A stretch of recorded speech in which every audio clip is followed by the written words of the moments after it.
Air Marshal S.R.K. Nair, PVSM, AVSM, VM, Senior Judge, Armed Forces Tribunal, Air Marshal V. Manikandan, AVSM, VM, Air Force Commanding-in-Chief, Southern Air Command, dear officers, ladies and gentlemen, my respectful vandanam to all of you.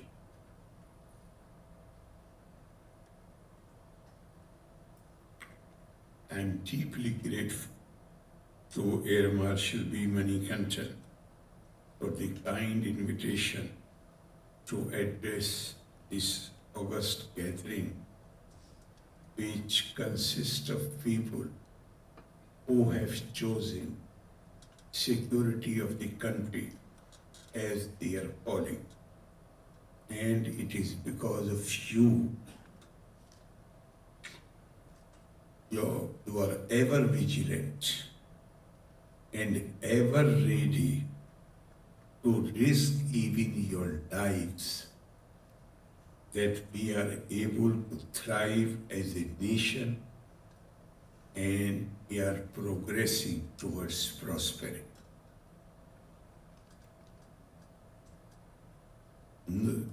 I'm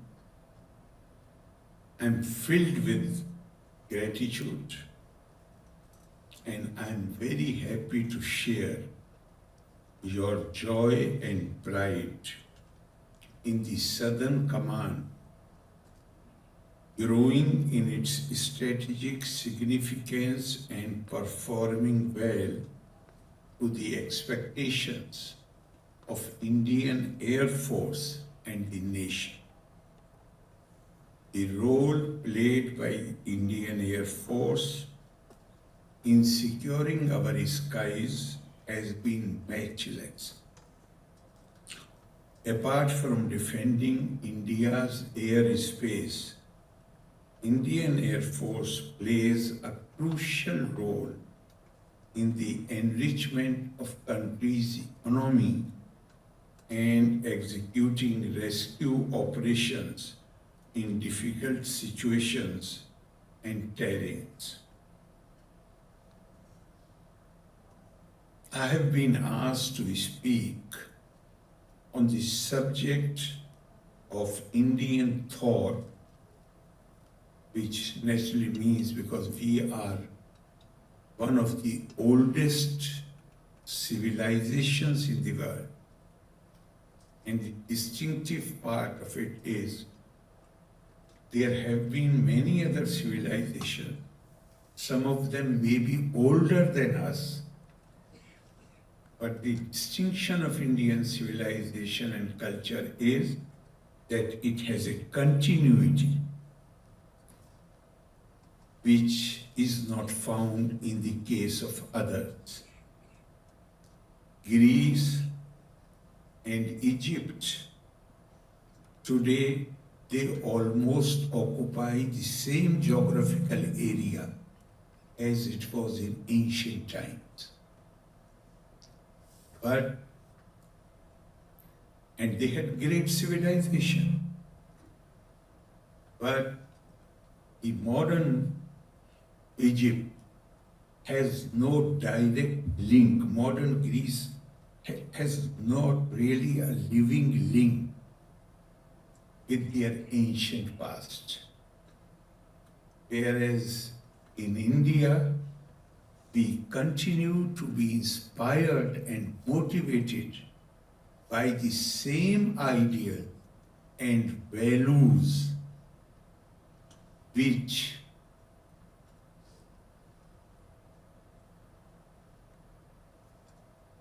ancient undoubtedly they are, but which inspired and motivated the ancient Indian.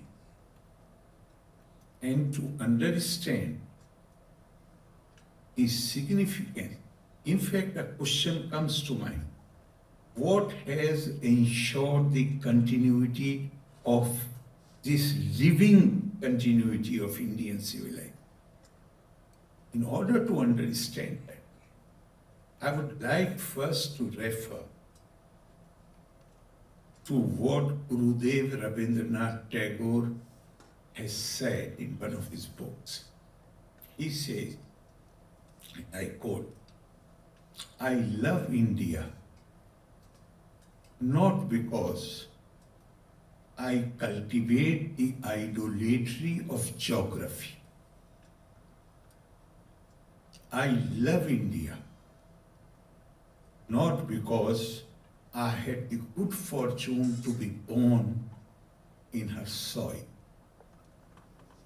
but I love India because she has, through tumultuous ages, saved the living words which issued from the illuminated consciousness of her children. Living words born out of illuminated consciousness of her children. Satyam, Jnanam, Anantam, Brahma, Shantam, Shivam, Advaitam. It is the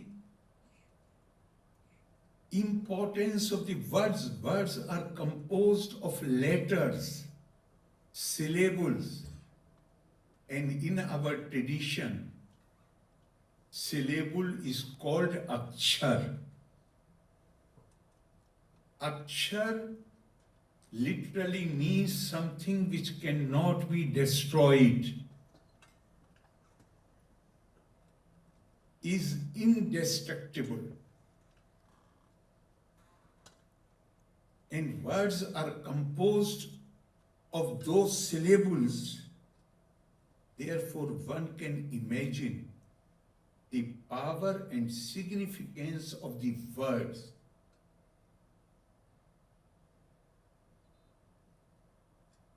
And if these words become living words, when they are issued from the illuminated consciousness,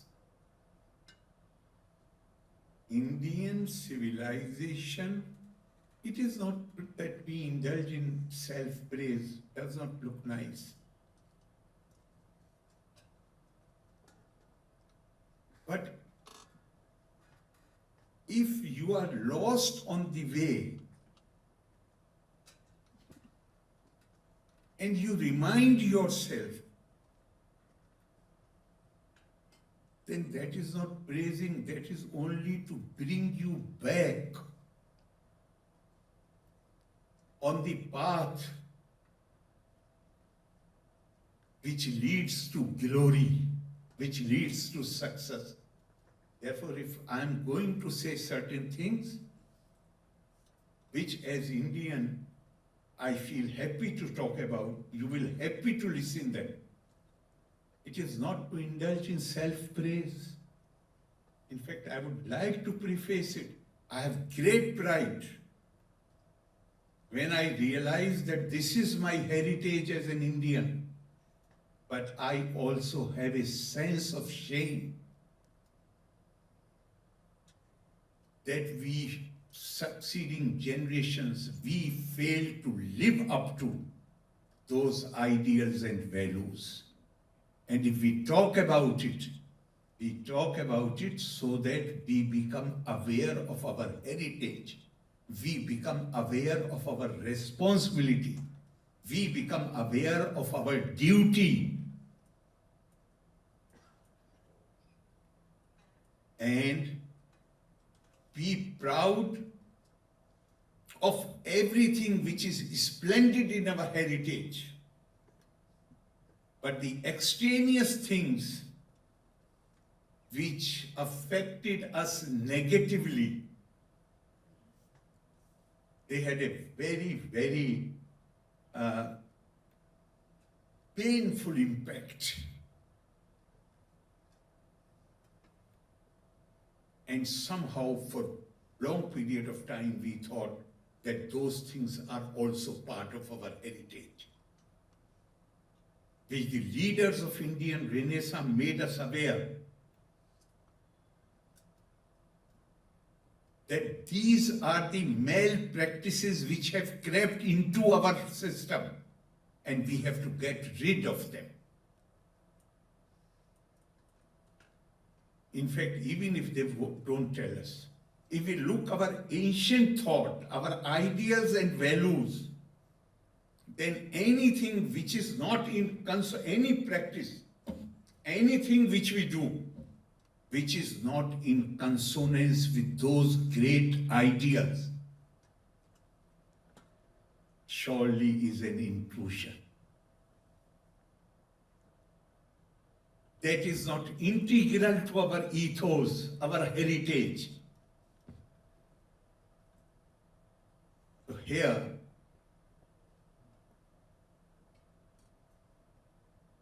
if I want to use very few words to describe the heritage which is based on Indian ancient thought, what is that? The highest Indian ideal, Sanatan, means of eternal value. Sanatan is not a noun or pronoun. It is an adjective.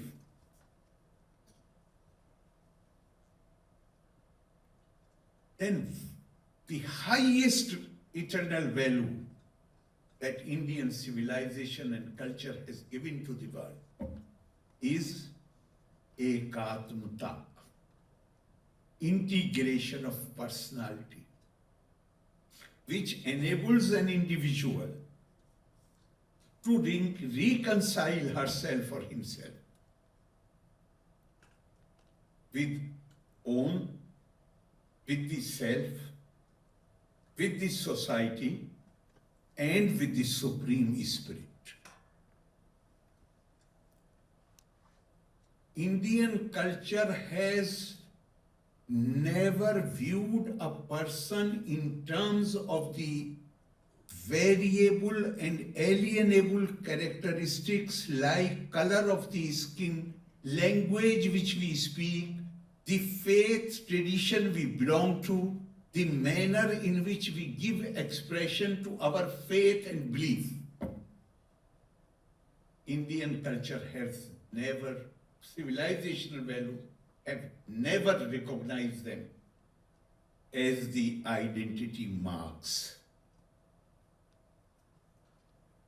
The mark which Indian culture has used is invariable and inalienable characteristic, that is the common possession of every being,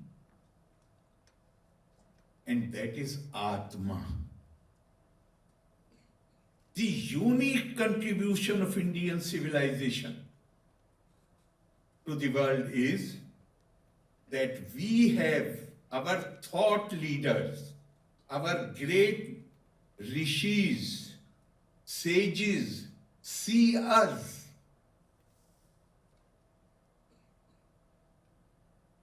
They humanize the divinity and they divinize the humanity. Therefore, they define the Indian culture. And when I talk about other cultures, please do not be mistaken that I am trying to run down others. No. Everyone has a right to grow according to their own genius. World over, civilizations and cultures were defined till recent times. No more. They are not valid anymore. But they were defined either by the color of the skin or by the language which one spoke, or by the, particularly during medieval times, the faith tradition defined the culture and civilization of a people. Human beings cannot live in isolation. They need society. For the society to survive and thrive, you need some basis that they have a sense of unity, integration. And this, my color of my skin and your skin is same, therefore we should unite. This unity was absolutely essential, even for survival, for protection. Today this unity is essential to move ahead, to bring improvements in our life. Earlier it was purely for security reasons. So unity on what basis? My skin color and your skin color is same.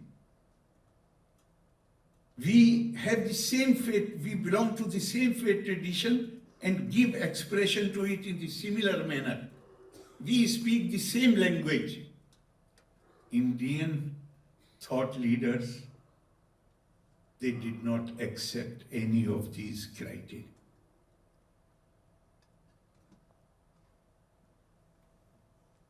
This is not something recent which I am going to quote. Very ancient. Bharteshu Striya Purusho Nana Varna Prakritite Nana Dev Archane Yukta Nana Karmani Kurvate. The Indian women and men, they belong to different races. Varna you can translate as races, you can translate as color. They worship different gods. Nana Dev Archana Yukte, Nana Karmani Kurvate. Their rituals, their practices, customs are different from each other. Then what should be basis of unity? If color of skin does not agree, is not same, if we do not speak the same language, if we do not, our Ishta Devs are different, and we give expression to our faith in different manners to the extent that two brothers or two sisters born from the same parents, and I'm not talking of recent times, I'm talking of since few thousand years, 4,000, so there is no doubt, no controversy. It may be older, this tradition may be older than 4,000 years old. Then what should be the basis of the unity? Then our thought leaders told us that the basis of unity can be something which is all inclusive. Because if you adopt any of these characteristics, then many people will be left outside. We have to, the basis must be something which is all inclusive. Therefore, they decided that it is all pervading Atma, soul, spirit, whatever you want to say. That shall be the defining parameter of Indian culture and civilization.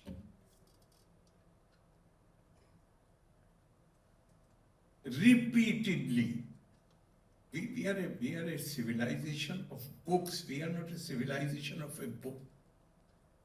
Books, there are so many books. And the religion of India has always been, because defined by Atma, therefore it was bound to be spirituality. Adhyatma. Shankaracharya was born in Kerala, more than 1,000 years back. People, even I have heard so many people saying that Shankaracharya, India was politically fragmented, divided into small parts. And at that time when no hope of redemption was there, Shankaracharya at a young age, he went around the whole country. He established 4 months and made people aware of the unity of country or the subcontinent at that time. What unity? Cultural and spiritual unity. You may be politically divided under different administrations, but spiritually and culturally you are one unit. But this thing comes to my mind, that whether buildings can create unity? No. Transformation happens as a result of ideas. Shankaracharya did not claim that what he was saying, preaching, was original. He did not claim originality for himself. In fact, there have been very critical times in India. And India is gifted with the blessing that whenever critical times come, somebody appears on the scene to redeem the civilization and culture. They have never claimed origin. So it was not the much. What was important was that Shankaracharya picked up 4 Mahavakyas from 4 Vedas. And 1 Mahavakya each he gave to each mat. And all those 4 Mahavakyas, which are described as Mahavakya, now, they all mean almost same thing. Aham Brahmasmi, Tattvamsi. Same divine which dwells in me, that divine dwells in me. So, connection is established. Prajnanam Brahma. Knowledge, wisdom, that is Brahma. Brahma is not somewhere sitting up in the heaven. It is the Paramatma in the form of Jivatma is somewhere deep down in your innermost being. Prajnanam Brahma. To understand this phenomena, you need knowledge and wisdom. That is Brahma. I am Atma Brahma. The soul itself is Brahma. Jivatma is the form of Paramatma. And so, already? Sorry, sorry. That is the problem with those who have a political background.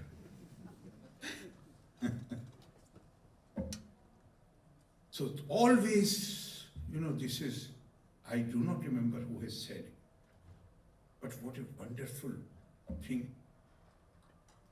That the monuments of mind are more durable than the monuments of power. Something which comes out of your mind. And when mind works, mind does not work when you sit idle. Mind works when you are facing challenges.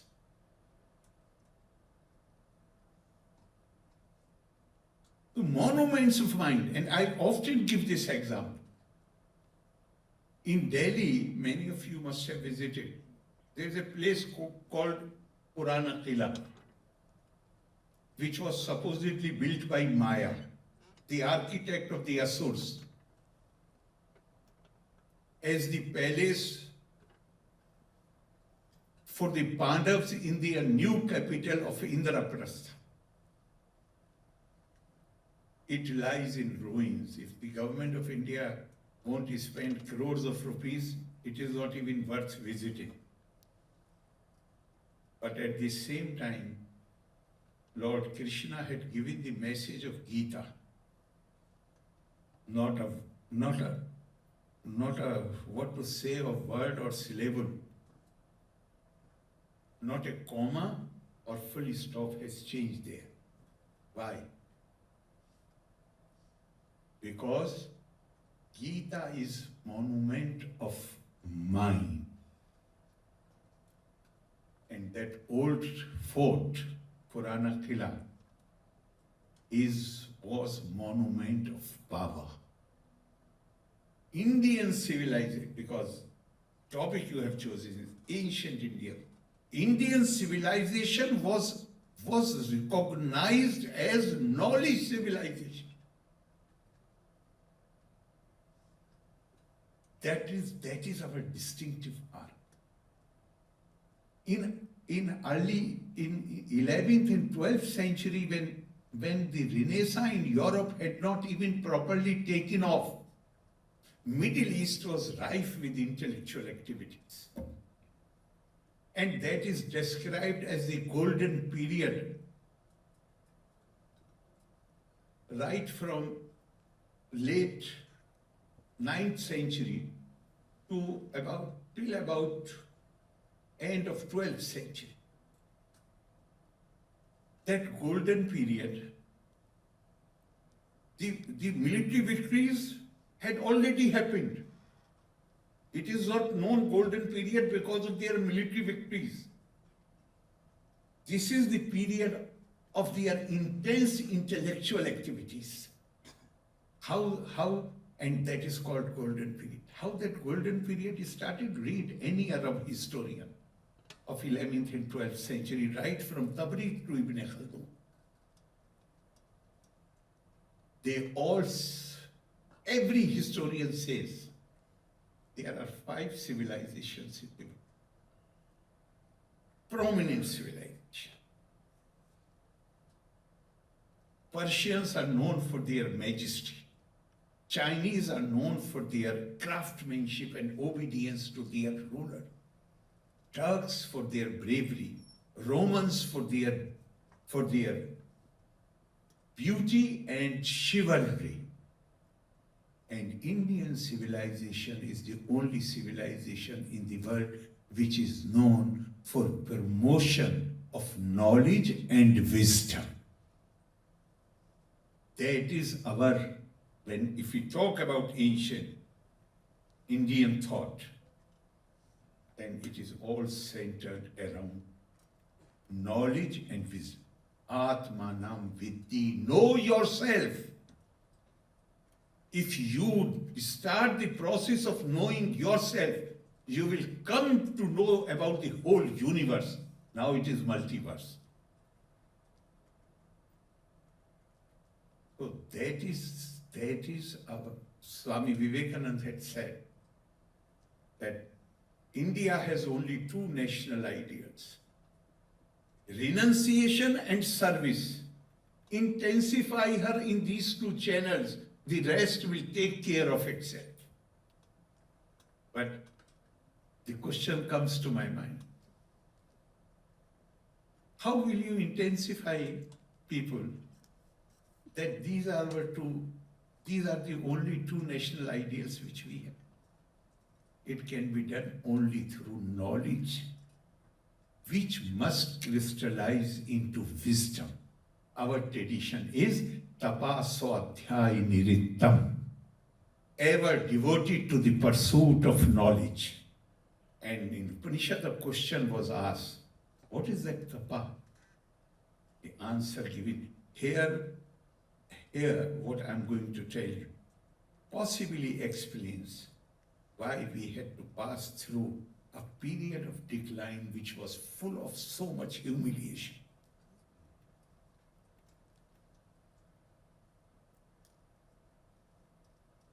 Then, what is tapa?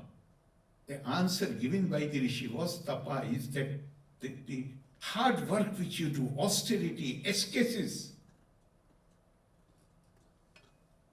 that is completed by doing. It is in 2 parts. First is swadhyay, acquisition of knowledge. the process does not complete. Process becomes complete when you disseminate that knowledge, share that knowledge with others.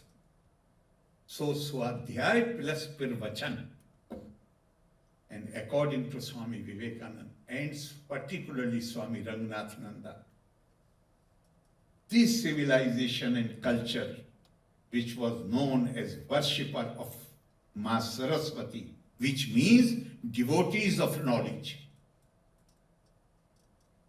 They say, particularly Swami Ranganathananda, you might have his 4 volumes, Eternal Values for a Changing Society in your lifetime. He was also born in Kerala, Patnamthitta. He says, we continue to pay lip service to Ma Saraswati, and he quotes from Srimad Bhagavad, Saraswati Gyan Khalvi Yatha Sati, a scholar who imprisons knowledge within herself or himself is not a worshipper of Saraswati. That person is a villain of Saraswati. We did that and we paid the price for it.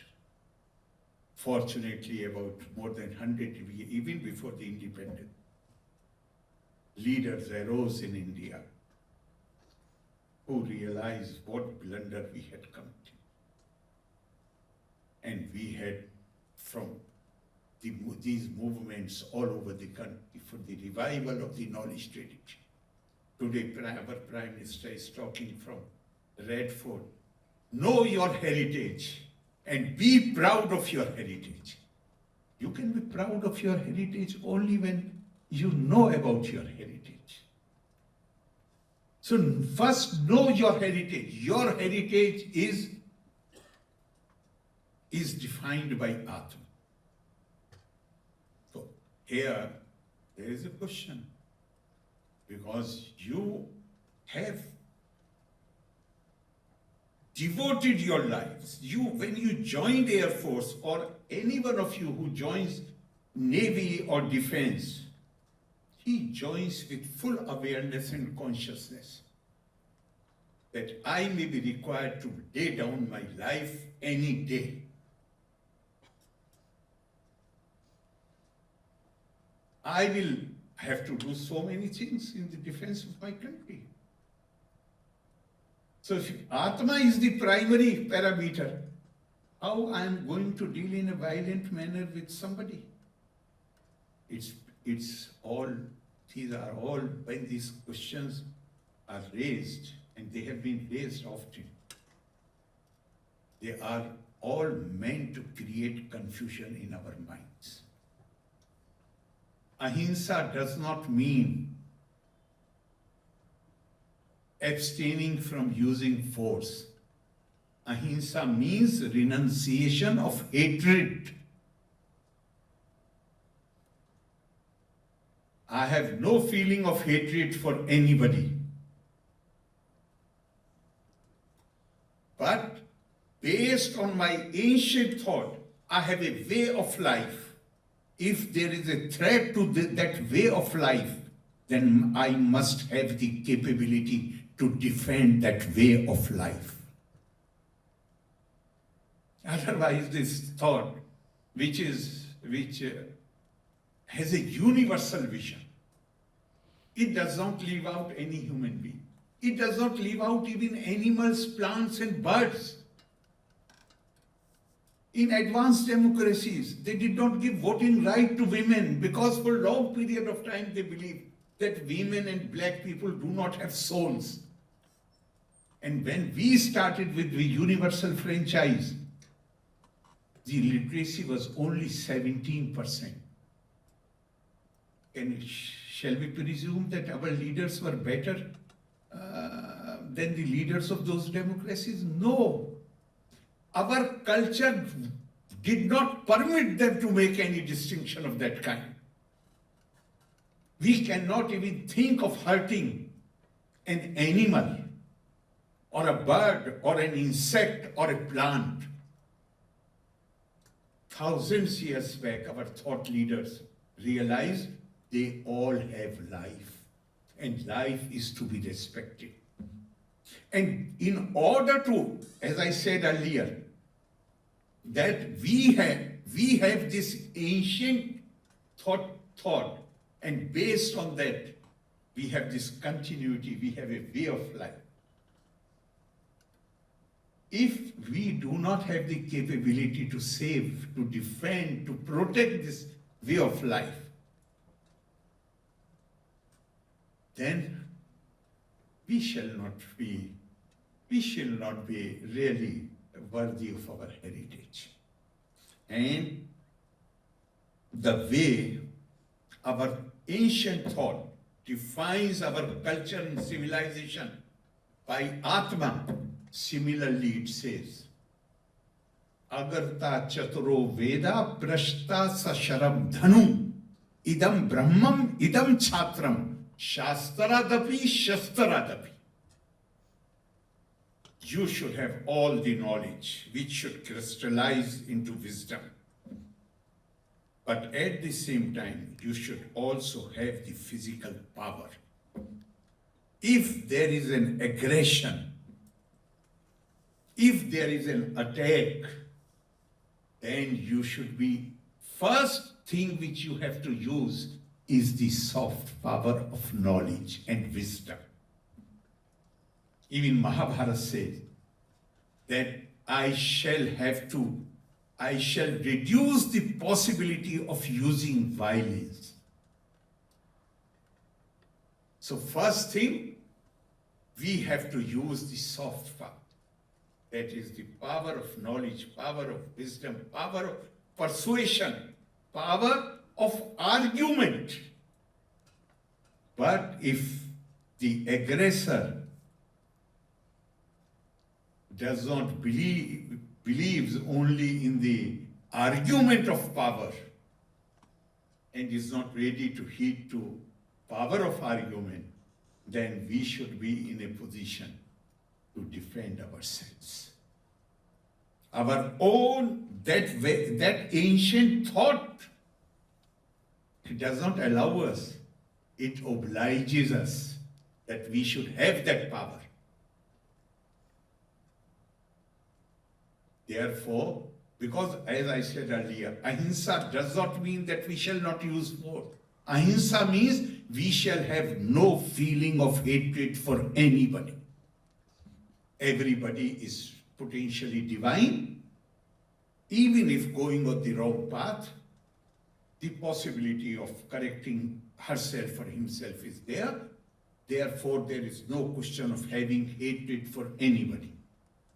But it is our duty to be in a position, in order to, this way of life based on our ancient thought, we have an obligation, a duty, paramount duty, to have the enough power to defend ourselves. And you have, I'm not saying just to please you, I feel proud of you.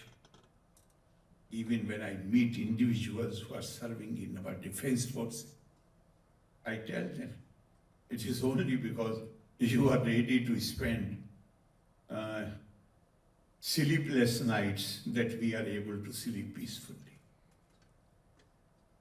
Because you are ready to sacrifice your lives. Therefore, we feel safe.